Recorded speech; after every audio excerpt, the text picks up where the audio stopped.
어제까지는 범천들이 뭐 박하범천, 어떤 범천 또는 범천의 세상경 이런 세 개의 경들이 범천들이 내가 으뜸이요? 라고 내 위에는 아무것도 없어? 내가 이런 신통을 가진 게 으뜸이요? 요렇게 이제 말하는 경들 그럴 때에 이제 부처님 또는 이제 제자분들 심지어는 벽지범천까지 나서가지고 그 범천들한테 그렇지 않아. 그대의 성취 수준은 으뜸의 성취가 아니야. 아주 낮아.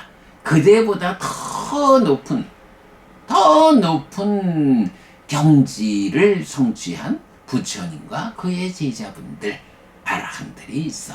이제 요런 부분, 범천의 자기가 으뜸된 존재라고 하는 오해를 불식시키는 요런 경들이었다면, 이제 오늘은 6번 상류다 7번 꽃갈리카 경입니다.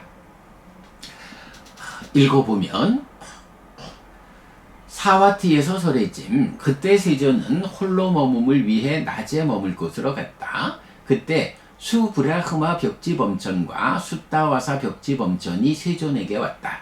와서는 각각 문설주를 의지하여 섰다.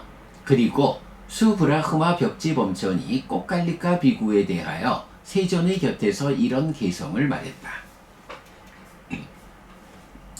여기 누가 헤아릴 수 없는 분을 헤아리는 지혜로운 자여서 헤아릴 수 있습니까? 헤아릴 수 없는 분을 평가하고 거기에 묶인 그는 생각컨대 범부입니다. 네, 요런 개성을 읊어요. 아마도 누군가가 헤아릴 수 없는 분, 요거 뭐 우리가 무기상류다 계속 이야기하고 있지만 부처님이 어떤 분인가? 부처님은 돌아가신 다음에 존재하나 존재하지 않나, 존재하기도 하고 존재하지 않기도 하나, 존재하는 것도 아니고 존재하지 않는 것도 아닌가, 뭐 이런 인간들의 사유가 미치는 범위에서 어떤 분류를 해봐도 거기에 포함될 수 없는, 왜냐하면 인간들은 무명에 덮이고 가래에 묶여서 방해받는 존재거든요. 그 방해 때문에 무명과 가래를 해소하고 벗어나서 실현된 열반, 벗어나 있는 부처님의 어떤 상태를 이런 인간들의 제한된 시각, 제한된 언어로는 묘사할 수가 없는 거예요. 헤아릴 수가 없는 거예요. 이제 요런 문제 상황을 이제 무기상류다의 경들 또는 뭐 많은 경들이 14무기 뭐 이런 식으로 소개하고 있잖아요. 어쨌든 이런 부처님의 경지 또는 제자인 아라한들의 깨달아서 중생들의 삶의 영역인 세상으로부터 벗어난 이런 분들에 대해서는 중생들이 헤아릴 수가 없다고요. 그래서 그 부분은 그대 스스로 무명과 가래를 해소해서 이런 방해거리가 없어지면 그때 비로소 뭐 말하자면 체험적으로 알 수 있게 되는 거예요. 인간의 언어로는 묘사되지 않아. 언어로 묘사되지 않으니 인간의 사유가 그 상태를 묘사할 수 없어. 이제 요런 부처님 또는 제자인 아라한들의 경지가 있는 거죠. 그런데 아마도 내가 그런 헤아릴 수 없다라는 그 경지의 동의 안에 내가 헤아려 봤어. 나는 그래서 아라한들의 경지를 이렇게 묘사해. 이런 식이랄까요? 누군가가 그런 시도를 했겠죠. 그러니까 이제 두 명의 벽지범천이 이제 부처님한테 와서 말하는 거예요.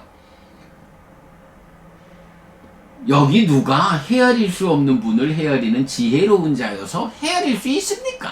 안 되잖아요. 헤아릴 수 없는 분을 평가하고 거기에 묶인 그는 생각건대 범부입니다. 자기는 이렇게 깨달은 자들, 아라한 부처님에 대해서 내가 이렇게 잘 헤아려서 묘사했어. 나는 그들의 경지를 이렇게 헤아릴 수 있는 사람이야 라고 말한다 하지만 사실은 헤아릴 수 없는, 헤아려지지 않는 그 경지를 자기의 생각, 자기의 언어로 평가하고 묶여있는 이런 사람은 사실은 올바로 헤아린 게 아니고 범부요. 성자의 영역에 들어서지 못한 인간의 제한된 삶 속에서 자기의 관점에서 말은 했지만 그건 불가능해. 요렇게 개성어를 푼 거죠. 그런데 아마도 누가 그랬을 거예요? 라고 하는 그 누가가 누군가요? 그리고 수브라흐마 벽지범천이 꼬깔리카 비구에 대해서 세존의 곁에서 이런 개성어를 봤다 이렇게 말하잖아요.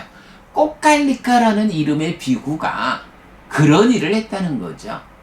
꼬깔리카 비구, 부처님의 경지, 아라한들의 경지, 이런 경지가 부처님께서는 무기상류다의 여러 경들, 14무기, 이래가지고 헤아려지지 않는다. 그래서 부처님이 언어로서 답을 주지 않는 요런 법들이지만 그러나 나는 헤아립니다. 묘사합니다. 충분히 나의 사유 안에서 헤아려지기 때문에 내가 그 상태를 묘사합니다. 요렇게 꼬깔리카 비구라는 사람이 말을 했겠죠.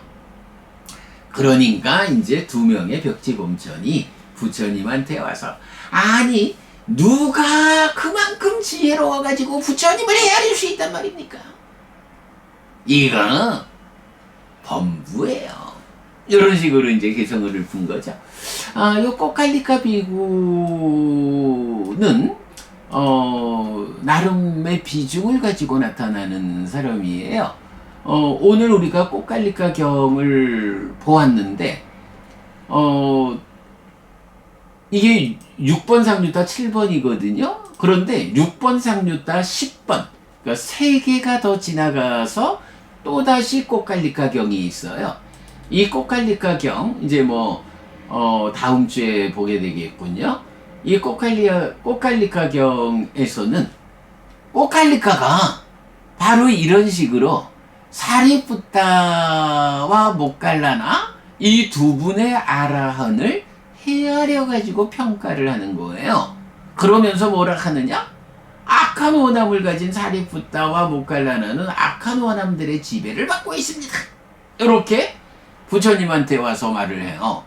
근데 이게 사실이 아니라 아라한의 그 경지에 헤아려지지 않는 그 경지를 꼬깔리카가 자기 깜냥으로 헤아려 갖고 평가한 거예요. 그래가지고 부처님한테 혼나고 뒤에 지옥에 떨어지는 과정이 꼬깔리카 경 10번 경에서 나와요. 이거 다음 주에 보고. 어쨌든 이제 그런 꼬깔리카 비구의 그런 어떤 사건을 가지고 오늘은 두 명의 벽지범천이 와서 부처님한테 아니 누가 헤아릴 수 없는 분을 헤아리는 지혜를 가졌을까? 이렇게 헤아릴 수 없는 분을 평가하고 거기에 묶인 꼬깔리카 그는 범부입니다.